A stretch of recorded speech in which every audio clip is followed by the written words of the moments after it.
Sa pamamagitan ng ganitong paglilinis, sinubukan din ng Panginoon na linisin ang Sodom, isang syudad na napakaraming kasalanan na kung para lang at alang-alang sa 10 na matatagpo ang matuwid ay pababayaan na at patatawarin at lilinisin sa ibang paraan ang buong lungsod. Pero wala rin nangyari dahil walang 10 ang naligtas. At ang Panginoong Jesus, ang anak ng Diyos, ang talagang climax ng salvation ministry ng Panginoong Diyos sa langit, ipinadala niya ang kanyang bugtong na anak upang akuin ang kasalanan ng lahat ng tao na hindi na yata kayang linisin ng sarili. Inako, inilagay sa kanyang sariling katawan at tinanggap ang parusa para sa kasalanan, so that now it is no longer just through cleansing of humanity, but through grace and forgiveness, that God accepts us for what we are and makes us clean through the work of His Son, Jesus. At ngayon ang tao makababalik sa Diyos kahit pa nga nagkasala ang lahing sangkatauhan, at ang bawat individual na tao nagkasala rin makababalik sa pamamagitan ng grasya, ng patawad, ng kabaitan ng Diyos sa pamamagitan ng sakripisyo ng kanyang anak na si Jesus. Itong napakalaking ginawa ng Diyos na dapat ay ipagsapuri at hindi lang papurihan siya para dito, sapagkat ang pinakamataas na papuri sa ginawa ng Diyos ay ipamalita ang kaligtasan na ngayon ay walang bayad. Walang dapat na pagdurusang gawin para luminis. Sa paniniwala sa Panginoong Jesus, sa pagtanggap sa Kanya bilang Panginoon tagapagligtas, ang tao'y naliligtas na. Kaya dapat na lang ikwento, dapat ipamalita at dapat ituro. Ito ang pinakamagandang sagot natin sa ginawa ng Diyos. The greatest way to glorify God for what He has done is to share Christ. 1 Corinthians 9:16, I am compelled to preach. Woe to me if I do not preach the gospel. Yan ang sinasabi ni Pablo, sumpain ako, daig ko pa ang silumpa kung hindi ko ituturo ang kaligtasan sa pamamagitan ng pananalig sa ginawa ni Jesus doon sa krus ng Kalbaryo. Marami po sa ating mga tumatawag sa sarili nating Christian, bising-busy sa paghingi ng pagpapala, sa paghingi ng kagalingan ng ating mga karamdaman, ng mga perang kailangan natin sa buhay, ng mga pinapangarap natin at mga gusto. Hindi masama, pero dapat ang number 1 agenda natin is to share Christ. Dahil dun tayo sa paraang yun naligtas, dapat din ay maging paraan yun para maligtas ang napakarami pang mga tao. Dahil may mga taong tayo lang ang pinaka-epektibong makakaabot. Kaya dapat din nating dibdibin ang soul winning. Let's put soul winning back to our topmost agenda. Dapat nating ibalik, kung ito man ay nawalay sa ating pang-araw-araw na panalangin, gawain, yung magpatotoo para kay Kristo, magsaad ng mabuting kasaysayan ng kaligtasan sa pamamagitan ng pananalig sa Kanya, at umakay ng mga kaluluwa kay Kristo. At sa pagluwalhati sa Diyos at sa Kanyang napakabunyi na kabutihan, yan ang atin ngayong babalikan, isang magandang example. Pinamagitan natin ating pag-aaral, the fine art of sharing Christ. Bakit fine art? Pwede rin naman na sharing Christ lang. Walang art. Pwedeng may art, the art of sharing Christ. But now we're going to take a look at a fine example of fine art of sharing Christ. At nawa, maging inspirasyon natin ito para lalo pa nating pagpursigihan na madala ang mga kaluluwa sa paanan ng Panginoong Jesus. Hindi lang tayo laging humihingi ng blessing. Hindi lang tayo laging humihingi ng mga practical application sa buhay para sa ating sariling kapakinabangan. Dapat din laging laman ng ating isip at puso to share Christ. Sabi ni Paul, woe to me if I do not preach the gospel. Heavenly Father, thank you that you are God, that you are Savior. Na kami, Panginoon, ay tumatanggap ng maraming paraan para maligtas, malinis, makabalik sa iyo. Turuan mo nga po kami ngayon sa pamamagitan ng halimbawa ng aming pag-aaralan at marami pa nasasagi sa aming isipan habang kami kinakausap mo ang maging bunga nito, Lord, that we may be fruitful, productive, powerful soul winners. Ito ang aming pinakamagandang papuri sa iyo. Ito ang aming pinaka-mainam na pagsusukli sa kagandahang loob mo na ang kaligtasang aming tinanggap at tinatamasa ay maibahagi din namin sa iba. Teach us, forgive us our sins, cleanse us, O God, make us whole, speak to us, empower us, lift up yourself, protect us from lies and falsehood. At i-protect ka rin kami, Lord, sa katamaran ng soul winning at nais naming lagi na maging maalab, mainit ang aming dibdib sa paglilingkod sa inyo sa pamamagitan ng pagdadala ng mabuting balita ng kaligtasan sa higit na maraming tao. Bless us, be the speaker, use your servant as your instrument, and change us to be very, very powerful soul winners. In the name of Jesus, your Son, who died for us, we pray. Christianity was very young. Bagong-bagong henerasyon ng mga mananampalataya sa Panginoon noon ang nagtuturo at nagsisikap. And because of that, Christianity was growing and spreading. All of this growth was because of effective sharing. Wala pa naman ng radyo, walang telebisyon, walang mga text, walang masyadong paraan ng communication, but Christians were growing. Conversions were happening by multitudes because of effective sharing. At kung hindi lumalago ang isang church, hindi lumalago ang gawain ng Panginoon, hindi lumalago ang isang home church, ang isang Bible study group, ang isang fellowship ng mga mananampalataya, pwedeng isa sa mga pinakamadahilan, hindi effective ang sharing o baka wala. Let's take a look at some fine points in sharing Christ. Acts 8:26 to 29.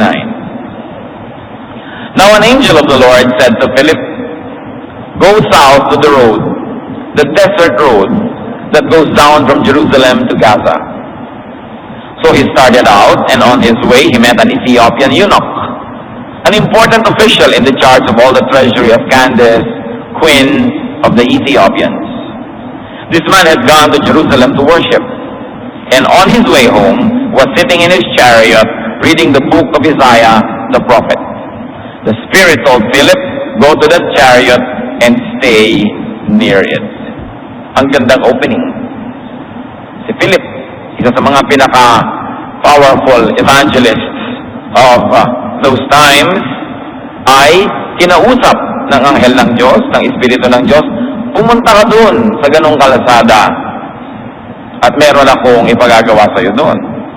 At tamang-tama naman, dumadaan doon ang karwahe ng isang Ethiopian eunuch. Hindi yun yung chariot na dalawa lang ang gulong, yun yung mga apat ang gulong na pwede kang humiga, very comfortable. May bubong para sa mga royals at sa mga number one alalay ng mga royals.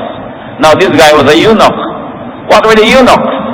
Hindi lang naman sa Africa, sa Ethiopia, may mga eunuch sa China, sa maraming mga matatandang mga kabihasnan. Ang mga eunuch po ay mga lalaki na batang-bata pa lang, sa edad 7, 8, o 9 na taong gulang, they are castrated. Their testicles are removed so that they will not grow to become full men. Why? Because they will be trained and they will be groomed to serve the female members of the royal family. Sila ang kasama ng mga reyna, ng mga prinsesa, ng mga asawa ng hari, kung marami siyang mga asawa sa kanilang kabihasnan. Sapagkat yung mga eunuch ay lalaking malalakas ang katawan, pwedeng pagtiwalaang mag-alaga at tumulong at gumawa ng maraming mga gawain sa palasyo ng mga babae. Lalo po nung araw, ang mga palasyo ng babae hiwalay sa palasyo ng mga lalaki. Ganun yung mga tahanan nila Queen Esther noon, nung panahon din na yun, may mga eunuch din. At syempre, ayaw naman ng mga kalalakihan ng aristocracy at ng monarchy na sila ay madaya ng mga lalaking katulong doon at baka biglang na-inlove na yung reyna doon at may nangyari na. So kinakastrate sila, bata pa lang. And because they are castrated, they don't grow to become full men. Hindi sila tinutubuan ng mga body hair, mga bigote, hindi lumalaki yung boses nila, laging parang pinipilas na lata, matataas sa mga tono ng mga boses. Dahil ganun ang mga batang lalaki pag bata pa, di ba? Tapos pagka lumalaki na yung boses, uy, nagiging mama ka na. Dahil nade-develop yung kanyang maleness. But these special groups of men were called eunuchs. At siya ang treasurer ng reyna ng Ethiopia. Pumunta sa Jerusalem para sumamba. So obviously, he was what you might call a God-fearer. Not a Jew, but a believer in Yahweh. Therefore, sumasamba rin sa Jerusalem, although hindi doon sa kaloob-looban ng templo. At matapos siyang sumamba sa ginhawa ng kanyang karwahe, nagbabasa pa siya ng scripture. Ang binabasa niya, Isaiah, at sinabi ng Espiritu ng Diyos kay Felipe, lumapit ka, maglakad ka, patakbuhin mong lapitan at tumakbot pasabay kang lumakad doon sa gilid ng karwahe. So let's take a look at some fine points of sharing Christ. First of all, it must be spirit-led. Hindi lahat na lamang bigla mo lang sinashare ng walang kabog-kabog. Kailangan yung nakikinig ka sa tinig ng Espiritu, yun, yung babaeng nakapula, o yung katabi mo, sharean mo, o yun, pumunta ka doon, puntahan mo yung ninang mo ngayon, sa Baknotan, at sharean mo siya. Pumunta ka sa Lubuagan, at yung lolo mo na nandun, sharean mo. May spirit-led going and sharing. Kaya mga iba, sige na lang ng sige, kahit na lang sino, pero hindi naman effective ang nangyayari. So the work of the Spirit is very important in sharing Christ. And fine of sharing is transcendent of race or nationality. You see, he was an Ethiopian, not a Jew. Yung babae na Samaritana doon sa may balon, nung lumapit ang Panginoon, kinakausap siya, sabi niya, bakit mo ako kinakausap? Samaritan ako, Jew ka. Meron agad siyang racial and national divide na iniimbento. Pero ito, nilampasan. If you're going to be an effective sharer of the gospel, you will be colorblind. You will be politically blind in terms of color. Walang green, walang yellow, walang red, walang kung ano-ano. Kasi ang espiritu na nandun sa tao, espiritu na galing sa Diyos. It was also very fine because it was transcendent of gender. Tulad ng binagit natin, a eunuch is a castrated male, at ang attitude ng maraming tao, magkakahalo. May mga tao na ang tingin sa mga eunuch, neither male nor female. Because they are not able to function as a male anyway, and they are not able to function as a female. And many consider them also as both male and female, because in them the qualities of those two personalities merge. Pero hindi yung hinayaan ni Philip na maging issue. Yun ang sharean, edi sharean. Another transcendence is the transcendence of social, political, or economic status. Remember, this guy was a finance minister of the Queen, big time. Kung may inferiority complex ka, hindi mo lalapitan. O kaya kung sobrang sa tingin mo ay maliit na tao, di kayo malaki, hindi mo rin lalapitan at papatulan dahil ikaw ay malaki at siya ay maliit sa iyong pananaw. Fine sharing transcends and overcomes barriers. Kung gusto natin mga kapatid na maging effective instrumento ng Diyos, kung sinong i-assign ng Espiritu, ano man ang itsura, kulay, kalagayan sa buhay, yun ay lalapitan natin dahil naka-assign ka na lapitan yun. Another fine point in sharing Christ is that it builds on what is there. Hindi umimbento ng event yung Felipe. Ang pinalapitan sa kanilang espiritu, the guy who had gone to Jerusalem to worship. In other words, itutuloy na lang yung nasimula na doon sa templo. Nasimula na yung magandang gawain. So it was from worship. This guy was reading scripture. I'm sure marami sa atin dito pagkagaling sa worship, sa sasakyan pa lang, kung hindi kayo ang nagmamaneho, nagbabasa na naman kayo ng Bible, di ba? Parang katulad tayo nitong Ethiopian eunuch. Sabik na sabik sa salita ng Diyos. O kaya kung di man nagmamasa, nag-uusap-usap kayo doon sa sasakyan, tukot sa narinig nating mensahe, sa awit na ating inawit, sa ganda ng ating mga expressions of worship, sayaw, etc. Nakikita natin na patuloy ang worship, hindi ko mo pag natapos na yung program, tapos na. So this guy was really asking to be blessed. Hindi pa siya nagkasya na naggaling ka sa Jerusalem, kaya layo-layo sumamba, papauwi pa lang, nagbabasa na naman. Paano naman kayo hindi may bless ng Diyos pag ganun? But remember, hindi pa siya Christian. Wala pang mga masyadong Christian noon. Even the Jews who have become Christians were still practicing Jews. At this time, sila Peter will go to the temple to pray. The Lord Jesus went to the temple to pray. Wala pang konsepto ng Kristiyano. Sila lang na parang special sekta or grupo within Judaism. Kaya wala pang masyadong identity. Now, tingnan natin ang ginawa ni Philip. At isang fine point of sharing is that it was sensitive to good openings. The recipient was in the right spiritual mood. At binabasa niya ang Isaiah. Bakit natin alam? Malakas siya magbasa. Nung araw, gano'n magbasa ang mga tao malakas. Coming from an oral tradition, reading being a new skill, people not only would like to see print on paper, they like to hear the words. Kaya faith comes from hearing, sabi nila, kahit binabasa yung scripture. So, may opening. Be sensitive to good openings. Hindi lahat ng oras is a good opening. For everything there is season and a time for every matter under heaven. Another point in sharing is that it was obedient to the Spirit. Sabi ng Spirit, go south. Alam niyo, hindi lahat obedient. Si Jonah, sinabihan na, go east, he went west. Binaligtad niya. Sa mga examples nila Paul, hindi sila basta-basta nagpupunta sa isang lugar o nagtuturo. Acts 16:7, when they came to the border of Mysia, they tried to enter Bithynia, but the Spirit of Jesus would not allow them to. Meron silang pupuntahan para mag-share. Yun mismong Espiritu ni Jesus ang pumipigil sa kanila. So, ibig sabihin, hindi lahat ng lugar, hindi lahat ng oras, hindi lahat ng tao, kahit ano na lang pwede. Sumasangguni ka sa Espiritu. At siya ang nagsasabi. In this case, ang sabi kay Philip, run! Habulin mo yung karuwahe. At pag nandun ka na, stay near it. What does it mean to stay near a chariot or a carriage? Kung mabilis yun, mabilis ka rin. Kung mabagal yun, mabagal ka rin. Sasabay ka sa kanya. So, sumasabay yung nagsishare ng gospel doon sa tatanggap nito. Halimbawa, marami tayong mga Bible studies na ginagawa noon at hanggang ngayon sa Middle East. Sinishare natin yung mga kabataan na empleyado ng mga fast food chains. Nagsasara sila ng tindahan, 1:00 ng umaga, 12:00 ng ating gabi.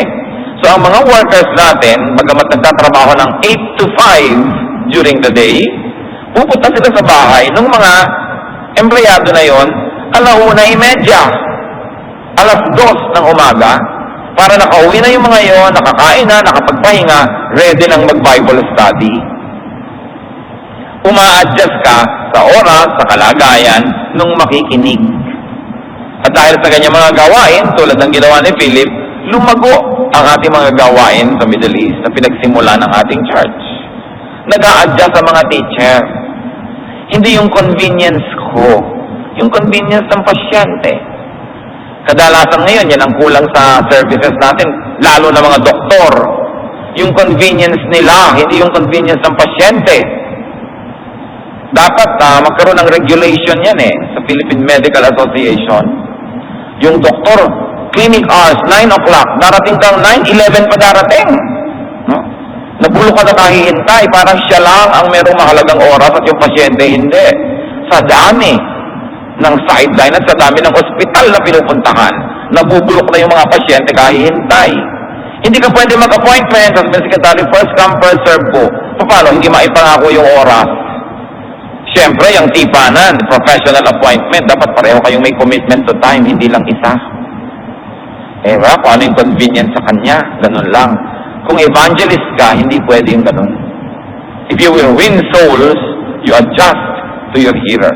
You adjust your language, you adjust your time, you adjust your style. A fine point of the sharing is that it was accessible. Nandun lang, proximate, safely distant, but prepared to be near whenever the occasion calls for it. It was not threatening, naglalakad lang naman kasabay, ano ba naman ang masama doon? Acts 8:30, then Philip ran up to the chariot and heard a man reading Isaiah and the prophet. Do you understand what you are reading? Philip asked. So he ran. Talagang may pagsisikap. And the Ethiopian, as we have said, was all reading aloud. Yung Ethiopian, pinadali din niya na siya ay sharean kasi ina-advertise niya to one and all what he was doing. He was reading Isaiah. Fine point in sharing Christ is that, the sharer works and exerts effort. Gusto niyo na maging effective kayo na tagapamahagi ng salita ng Diyos, taga-akay ng tao patungo kay Jesus, you walk or run whatever is needed to be done. And you wait for an opening, and in this case, Philip asks, A very, very nice question. So a fine sharing begins with fine openings. Hindi yung papasok ka doon sa bahay ng tiya mo, biglang may grotto kasi mo, dapat martilyuhin yan eh. Ang pangit naman ang opening mo. Wala kang mararating dyan. Yung mga ganyan nag-share, walang nadadalang kaluluwa sa Diyos. Dinadaan sa dahas. Naghahanap agad ng pagkakaiba. Alam mo, mali kayo dyan. Alam mo, hindi mo dapat gawin yan. Sinong makikinig sa'yo? Nire-reject ka agad ng tao dahil yung dating mo masakit. Yung dating mo sobrang lakas. Now, ang dating niya very safe. It was a safe question. Do you understand? Hindi yung do you understand na parang hindi mo naman alam yan. It was a nice question. Do you understand what you're reading? It was a good opening. It was almost like offering to help explain in case the reader would like some more explanation. It was non-threatening. Hindi nakakatakot, hindi nakaka-nervyos makipag-usap sa taong maganda ang pasok sa usapan. Sumagot ngayon ang eunuch, Acts 8:31. How can I, he said, unless someone explains it to me? So he invited Philip to come up and sit with him. Ganda ng pangyayari. Sabi niya, paano ko naman maintindihan, liban na lang may magpaliwanag. Siyempre, nagkaintindihan na sila noon at inanyayahan niya si Felipe na sumakay sa kanyang karwahe at sila ay nagkwentuhan. Isa sa mga pinakagandang paraan ng pag-share ng gospel, kwentuhan. At yan tayo magagaling. Kwentuhan is a national vice in this country. Kaya dapat turn it into a virtue. Sa airport lounge, doon sa lounge ng doktor, ng dentista, kahit saan may naghihintay, konting Pilipino nagbabasa. Dapat mas magbasa pa tayo Kasi puro kwentuhan. Kaya kung ang kwentuhan, papapunta kay Kristo, magandang ugali, makipagkwentuhan ka. No? Dahil maganda yung tanong, tumanggap ito na magandang sagot.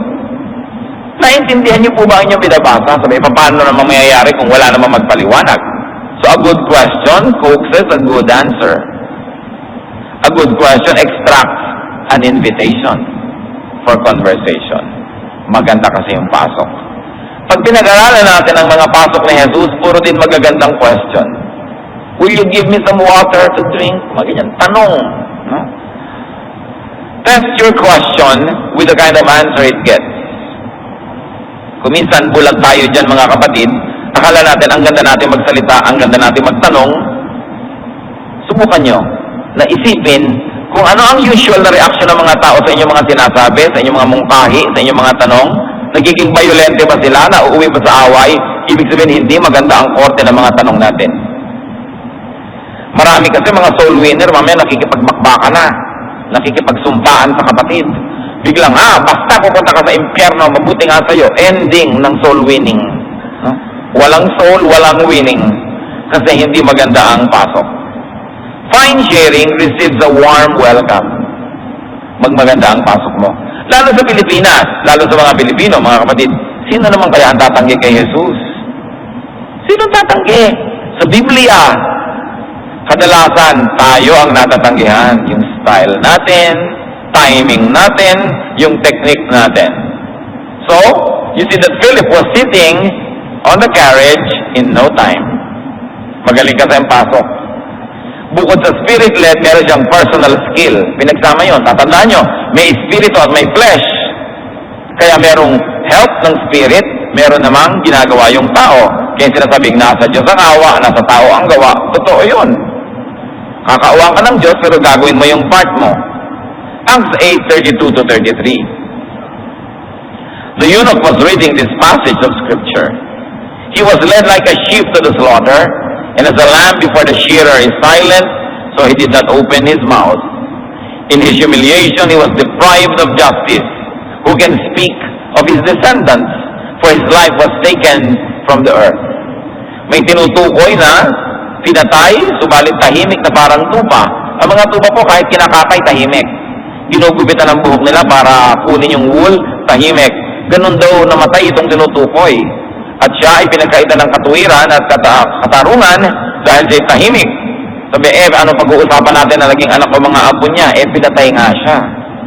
It was a prophecy read and interpreted by Christians as referring to Jesus. It was a perfect opening. Kita niya, divine appointment. Ang binabasa niya is a prophecy about Jesus. And it was the Spirit of Jesus that sent Philip to that man. And the question was, sino ba itong tinutukoy? No? Acts 8:34-35, the eunuch asked Philip, "Tell me please, who is the prophet talking about? Himself or someone else?" So yung sino ba tinutukoy ng propeta? Siya o iba pa? Then Philip began with that very passage of scripture and told him the good news about Jesus. Ang ganda.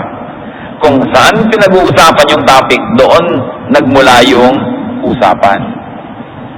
The very issue that the eunuch was talking about, asking about, reading about, became the springboard for the eventual conversation. It is what some people might call a bullseye. Lesson for us, fine sharing knows how to answer correctly and appropriately. Bakit nauuwi sa away ang pag-share? Because hindi nagfo-focus kay Jesus. Pinapayagang pumasok ang mga ibang issue, usually divisive, religious, and highly emotional issues. Remember, pag nag-share tayo ng gospel, ang gusto natin, maunawaan ng tao kung sino si Kristo, anong ginawa ni Kristo para sa kanya, at tanggapin niya si Jesus, at yung ginawa ni Jesus para sa kanya. Stick to that. Pag may iba pa siya mga tanong, religious in nature, paano ba kayo magbaptismo, lubog, wisik, buhos, etc., etc., saka na natin pag-usapan yan. Merong mas dapat unahin. Yung ginawa ni Jesus at kung paano tayo makikinabang doon. May lugar para dyan. May magtatanong ng mga, bakit kayo hindi nag-aantanda? O naniniwala ba kayo kesang ganun at kesang ganito? Ganun, napakaganda mga topic pag-usapan natin sa 2012. Ngayon, pag-usapan natin ito. Dahil napakahalaga nito at gustong-gusto kong pakinabangan mo agad. Huwag niyong papatulan yung mga topic na yung alam niyong pupuntahan ay gulo. Kaya marami sa mga galit sa mga born-again Christians, hindi naman yung mga tunay na kalaban, kundi mga kamag-anak at kaibigan. Kasi hindi nagiging maganda ang pag-handle natin. So know how to answer correctly, pick it up from the other person. Kung anong tanong niya, kung relevant, sagutin. Kung malayo, ibalik sa maganda uling tanong. Kailangan nakikinig tayo sa kausap. Yung iba naman, sinaulo na lahat yung verses sa Bible, kaya gustong-gustong i-declare lahat, kaya kahit hindi kailangan, hindi lang tinatanong, inilalabas yung verse. Para kung minsan yung mga nag-i-interview sa radyo at sa TV, hindi marunong mag-interview dahil may script. Question number 1, tungkol sa favorite food. Question number 2, favorite color. Question number 3, favorite dress. So, ito na lang, anong favorite food mo? Sabi niya, bato na nanggagaling sa puso ng saging. Kasi ako si Darna. Question number 2, anong favorite color mo? Hindi man lang pinansin na si Darna pala yung kausap niya. Kasi nakapako lang siya doon sa listahan ng mga tanong niya, hindi siya nagre-respond sa sinasabi ng tao. At madalas, ganyan ang mga interviewer, ha? Kahit sa TV. Ang gaganda ng mga itsura, pero pagka bumuka ang bibig, sira na ang usapan. So when you are sharing Christ, do not be tied down to your script. Dapat wala kang script. May general idea ka of verses to share, may idea ka of things to share, saan dapat general idea na pupuntahan ng usapan, pero sensitive ka sa nire-raise niyang issues. Para alam niya, nakikinig ka at engaged ka sa kanya. Because fine soul winning is about connecting the dots. Alam niyo yung laro na connecting the dots, yung mga tuldok-tuldok, pagka pinagdugtong-dugtong mo, ay may nabuo na drawing ng bide. Ganon, kailangan kinoconnect mo yung dots. The dots between people and Jesus. Kailangan mo-connect mo yon. Ano si Jesus sa iyo? Ano ka kay Jesus? The dots between hunger and the bread of life, who is Jesus. Between thirst and the living water, who is the Lord. Between needs and the great provider, who is God in heaven. Between illness and the supreme healer, who is the Lord. Between your recipient's point of view and God. Lagi ang pinagmumula ng usapan, yung kung nasa ng kausap, anong pananaw niya, anong nararamdaman niya, hindi yung gusto mo lang na pag-usapan. You've got to be sensitive to to the person you are sharing with. Acts 8:36 to 39. As they traveled along the road, they came to some water, and the eunuch said, "Look, here is water. Why shouldn't I be baptized?" Kita nyo na, nakarating na sa baptism ang usapan. Kasi siyempre, after salvation, baptism. Kung tama yung panahon at magandang dalhin doon ang usapan. Pero obviously, sa ganda ng pag-uusap, napunta na, naintindihan na yung salvation, naintindihan na lahat, at naintindihan na rin niya na dapat na may baptism.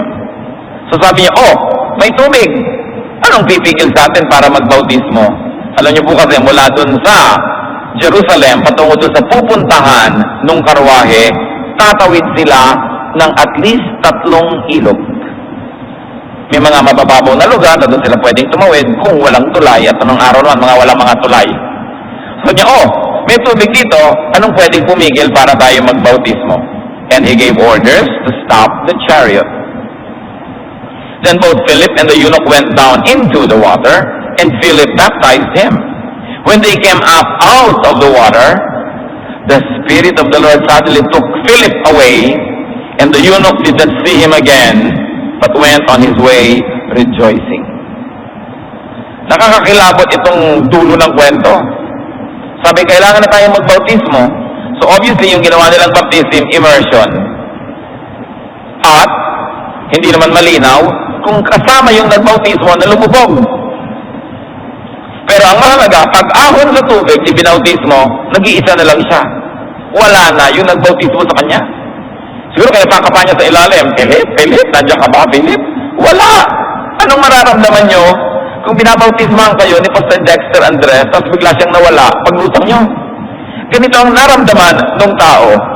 Anong gagawin nyo kung naranasan nyo yun? Siguradong pandara pa kayong umuwi sa inyong bansa at hindi na kayo titigil buong buhay kundi ipamalita si Kristo. Kaya ginawang very dramatic ang kanyang experience because this guy was going to bring Christianity to Ethiopia. Ang aga-agang nagkaroon ng Christian Church sa Ethiopia. Alam niyo lang kung bakit nabura, halos nabura, sa gulo ng mga leaders. Lagi silang may mga intriga. Hindi nagtagal yung strength ng church doon kung susundan nyo sa history. Fine sharing of Christ leads to great spiritual blessings for the recipient. Sinyeran nyo ang inuwian, baptism, which means commitment, of course, and identification as Christian, and then miracles. At ang naging ending, rejoicing. Umuwi siyang sobrang galak na galak, tuwang-tuwa. Pag nag-share tayo ng gospel, dapat yan ang bunga sa tao. Namumulat siya sa mga dapat niyang gawin, pananagutan, identity, symbolized by baptism. At dapat makakaranas siya ng maraming mga himala sa buhay dahil tama ang pagtuturo at tama ang itinuturo sa kanya at pagkatapos ang magiging bunga nun, saya. Yung iba, pagka hindi faithful sa pag-share ng gospel yung nagturo, ang ilalagay sa puso ng sinyera niya, pagkagalit sa ibang Christian dahil ituturo, alam mo, tayo lang ang tama, huwag kang makikinig sa iba, ha? Yung iba puro mali na yan, tayo lang. Ang itinatanim sa puso, divisiveness, separatism, ang itinatayo, self-righteousness, judgmentalism, sa halip na joy. Baligtad ang naging bunga. Pagkatapos isasali mo sa mga church work na walang ginawa kundi makipagpintasan, makipag-awayan, makipag-competition sa ibang Christian churches din. Hindi mo kinuha sa gulo ng buhay yung tao at dinala sa kapayapaan, kundi inilagay mo siya sa mga religious wars at ginawa mo siyang sundalo doon, nilalong gugulo yung buhay niya. Kailangan tinitingnan mo kung anong bunga ng pag-share mo sa tao. Kapayapaan, kagalakan, bautismo, mga himala. At dahil nalulugod ang Diyos sa kanila, water conveniently presented itself. Blessing talaga. Akala mo may script. Malay mo nga, merong script written in heaven. Pero kahit may script written in heaven, pag ang mga tao hindi nagko-cooperate, hindi rin yun matutuloy. Kasi kailangan ng tao kasama, kaisa, at nagko-cooperate. Romans 8:28, and we know that in all things God works for the good of those who love Him, who have been called according to His purpose. So may mga taong talagang tinatawag ng Diyos para gumawa ng mga i-assign niya sa buhay. Sensitive ka dapat, kapatid, kung tinatawag ka na at kailangan ng sumunod. At pag tayo tinatawag at sumusunod, maraming pinto ang bumubukas, biglang nagkakailog dyan, biglang nagkakaroon ng mga himala. In the case of this eunuch, he went for baptism, which really meant and symbolized rebirth. And not only rebirth, but commitment to the fellowship of believers. Commitment to the body of Christ. So ngayon pa lang, let's pause a while and ask, tayo bang lahat dito tumanggap na sa Panginoon bilang Panginoon at tagapagligtas? Nabalitaan na ba natin yung salvation, the good works of God? Tinanggap na ba natin si Jesus tulad nung eunuch? At kung ang sagot ay yes, have you been baptized? Nagpabautismo na ba tayo? Bakit tatagalan pa? Kung ito ay napakahalaga, itinuro ni John, itinuro ng Panginoon, ginawa ng mga disciples, at itong eunuch ay nagpabaptize na. Sa haba ng kanilang paglalakbay at sa bagal ng karwahe, natutunan na niya ang lessons 1 to 6 ng salvation. Gumraduate na siya at nakarating na siya sa basic growth class at naintindihan na niya ang baptism kaya nagpabaptize na. Siyempre hindi naman nakatanggap ka ngayon sa baptism agad, may turuan. At alam, obviously, na-delay ang schedule niya sa kanyang pupuntahan dahil ipina-accommodate sa kanya itong si eunuch. So ang ginawa ng Panginoon, naghimala para buong bilis na siyang makarating sa kanyang pupuntahan na naabala siya dahil sa pag-accommodate dito sa Ethiopian. Acts 8:40, nung mag-disappear si Philip. Philip, however, appeared at Azotus and traveled about, preaching the gospel in all the towns until he reached Caesarea. So biglang yung dapat siyang puntahan, nandun na siya. Parang wala rin nawala sa oras niya. Alam nyo, pag nagbibigay tayo ng oras sa Diyos, ng oras sa paglilingkod, sa pagsunod sa Kanya, na o-organize ang buhay natin, mas lalo tayong maraming nagagawa. Kesa sa ayoko magturo, ayoko kumanta sa choir, time consuming yan, ayoko mag-commit, marami kong gagawin. Tingnan nyo, kung natatapos nyo nga ng maayos sa mga ginagawa nyo. Pero pag isiningit yung pilit, at sa simula naman yung pilit, kasi may effort talaga, yung paglilingkod sa Diyos, makikita nyo, inaayos ng Diyos ang buhay natin, na yung ibang dapat sanang gawin natin, may iba na palang gumagawa. Nadadali yung marami para bigyan tayo ng oras ng Diyos sa paglilingkod sa Kanya. Natural siya, isang matapat na Panginoon, hindi naman siya ipapahamak dahil naglingkod tayo sa Kanya. Pero yung mga hindi makapaglingkod dahil busy, aber, natatapos nyo ba talaga mga ginagawa nyo? Are you really satisfied with the outcome of your daily life? Dapat inuuna ang paglilingkod sa Diyos. In this case, pinaghimalaan pa siya, nawala siya dito sa isang iglap, nandun na siya sa pupuntahan niya. Hindi naman siguro mangyayari sa atin yan ngayon, although sino ba ako para sabihin hindi yan mangyayari, but don't always expect it. Expect a more practical way how God manifests His delight in you. Umaayos ang mga schedule. Nagkakatiyap-tiyap ang mga bagay dahil kung gusto ka i-bless ng Diyos, sino makakapigil? Eh kung ayaw, sino makakapilit? So dapat talaga uunahin natin yung pagsunod sa mga udyok ng Espiritu. So Philip reappeared in Azotus, nakatipid sa oras at sa pagod. It was a bonus, a consideration for Philip because he was obedient. Christians are to share the gospel. Christians are to win souls. Isa dapat na ibig sabihin ng Kristiyano, soul winner. John 3:18, whoever believes in Him, meaning the Lord, is not condemned, but whoever does not believe stands condemned already, because he has not believed in the name of God's one and only Son. So ikaw ay nagiging condemned or not condemned, declared innocent or guilty, not depending on your deeds, but depending on your belief or unbelief in the Lord. So mahalaga, kung meron kayong mahal sa buhay, anak, magulang, kapatid, kaibigan, kapitbahay, na hindi siya naniniwala tumatanggap sa kay Jesus bilang Panginoon tagapagligtas, condemned siya, according to John 3:18. Kasi paano siya magiging not guilty? Mabuhay siya perfectly para not guilty siya. Pero kaya ba ng tao mabuhay perfectly? Hindi. Kaya ang Diyos ang gumawa ng paraan, maliligtas ka, hindi dahil sa iyong gawa, kundi dahil sa gawa ni Jesus. Maliligtas ka dahil pa rin sa kabanalan, pero hindi kabanalan mo na, kabanalan ni Jesus na isusuot mo ng libre pag nagpaligtas ka sa Kanya at naniwala ka sa Kanya. Yun ang ating pribilehiyo at obligasyong ipamalita non-stop. That's spirit-led. No? Yung schedule, yung panahon, yung paraan. Kasi maraming mako-condemn.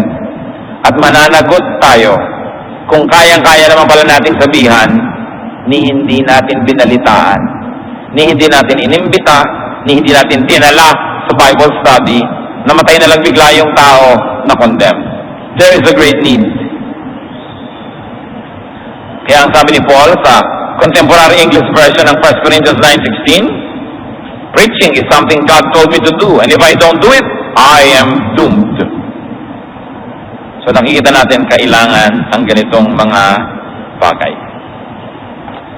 But sharing Christ is and should be turned into fine art. Hindi basta na lang. Kasi siyempre mga Christians, we have a great God. Dapat yung mga ginagawa natin, kinakakitaan ng kanyang kadakilaan. God's people and God's messengers should be sensitive to spiritual leading. When, where, how, with whom to share. Evangelism is not a solo performance, it is a partnership with Christ. So dapat yung energy na gagaling sa Panginoon. God's messenger should have a style.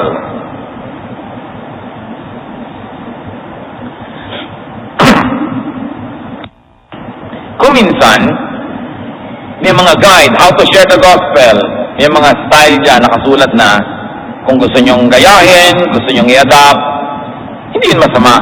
Pero tiyakin nyo na pag kayo na yung nagsasabi, mukha na siyang likas, at sa pakiramdam nyo, likas na rin sa inyo, hindi pilit.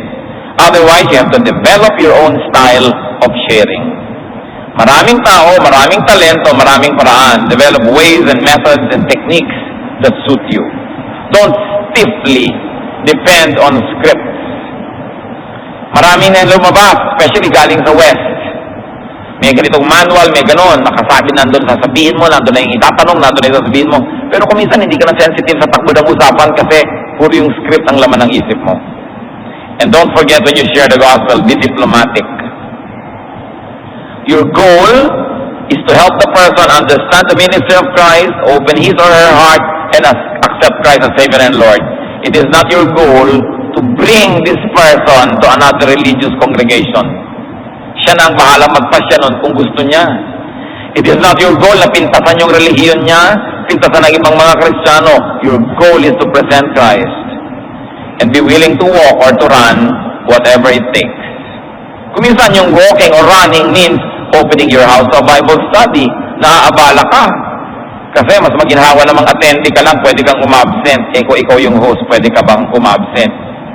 Pero yun nga ang blessing dahil hindi ka pwedeng umabsent. Kahit may mga time na kung sakali, attendee ka lang pala, a-absent ka na. Pero dahil hindi ka attendee at host, naobliga kang umattend, and after attending a Bible study, kahit naobliga ka lang sa simula, ang ending, magpapasalamat ka, na-bless ka na rin. Kaya maganda yung merong mga obligasyon. Yung may obligasyon kang, halimbawa, kumanta sa choir. Kasi kung attendee ka lang dyan na umuupo sa tasa, hindi naman kasuy. No? Pwede kang umabsent anytime. Pero kung meron kang responsibility, kahit tinatamad ka, kahit may iba kang lakad, nandun ka, nabibless ka tuloy. Kasi hindi naman pwedeng umattend ka sa gawain ng Panginoon na zero blessing, uuwi ka. Hindi pwede yun. Kaya madalas, kahit pinipilit mo yung sarili mong umattend, pag papauwi ka na, sabi mo, ay, salamat, umattend ako. Nakabuti rin sa akin. So be willing to walk or run. Be willing to ride, if you must ride. Be willing to ask questions, to answer questions, and you better be prepared to answer. Handa na yung tao mag-baptize, be willing to get into waters, whatever those waters are. Kasi makakabuti yun sa kanya. Alam nyo na ang pinag-uusapan natin dito, mga ito symbolic na lang. Hahanap kayo sa buhay nyo ng equivalent ng mga pinag-uusapan natin at gagawin natin yun. Be willing to disappear. Paano ka mag-disappear? Di ba, pagka-baptize, tapos na yung baptism, nawala si Philip. Kung may Bible study kayo sa bahay ng may bahay, matatapos halimbawa ng 12 noon, 12:05, wala ka na dapat doon. Lima na lang pilit ka pa na magstay. Hindi nakakalat ka doon sa bahay ng may bahay tapos na yung Bible study. O kaya may Bible study kayong 10 o'clock, 8 pa lang, nandun ka na, ding dong! Nandito na ako sa vicinity, dito muna ako, may rollers pa yung host mo. May mga putik-putik pa siya sa mukha, hindi pa siya handa, nandun ka na. Be willing not to be there when you must not be there. For the conditionary, every heart that has no Christ is a mission field. You don't have to know everything to share, because it will never happen. You will never know everything. Pero alam mo na si Kristo ay tagapagligtas, siya ay Panginoon, kailangan tanggapin. Alam mo na, i-share mo na yun. Pag meron siyang gustong itanong, hindi mo masagot, sabi mo, i-research natin niya next week. Kung gusto mo, magkita ulit tayo, I will try to answer. Magtatanong ako sa iba. Yung iba kaya hindi makapag-share, natatakot hindi makasagot. Kasi mayabang, nagdudunong-dunungan. Ano ba naman sabihin mong, ang ganda ng tanong mo, na itatanong ko rin ako minsan sa sarili ko yan, pag-aralan nga natin. Gusto mo, discuss ulit tayo next time. Di tapos.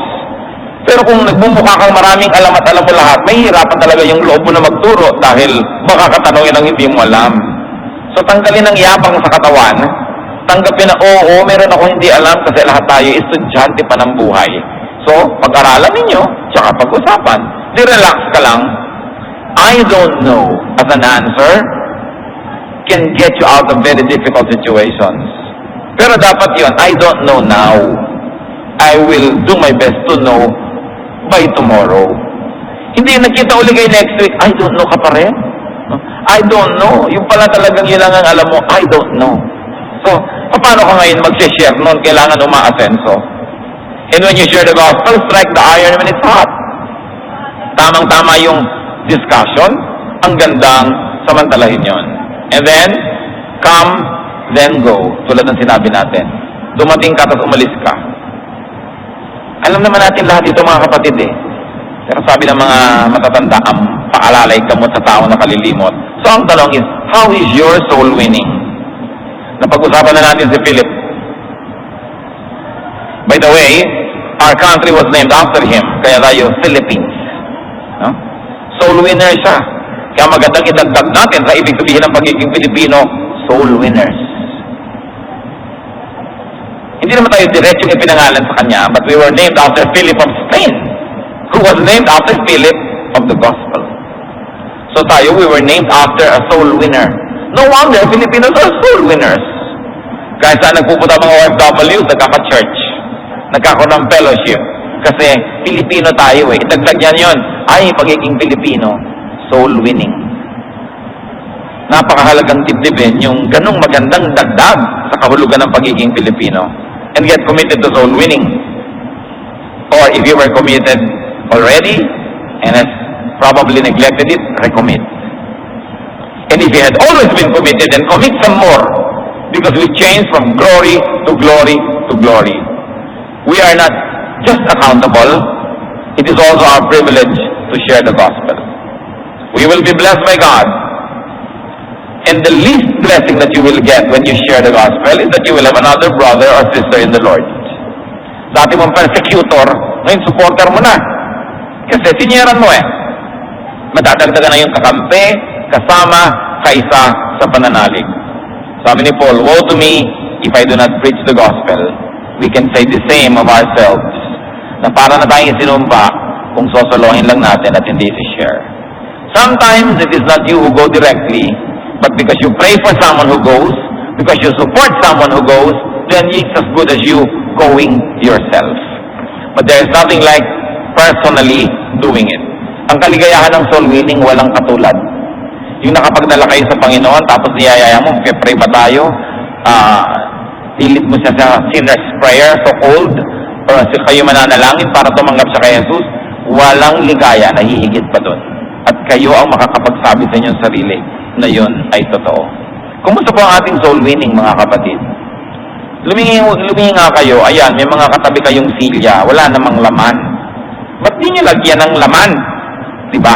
Wala na ba kayong kakilala sa mundo? Wala ba kayong kaibigan, kapatid, kapitbahay, kasama? Ba't di nyo lagyan? Ganon din naman yung kuryente nagagamit natin, kaya may tao dyan, kaya wala Ganon din yung rent natin dito, pareho lang.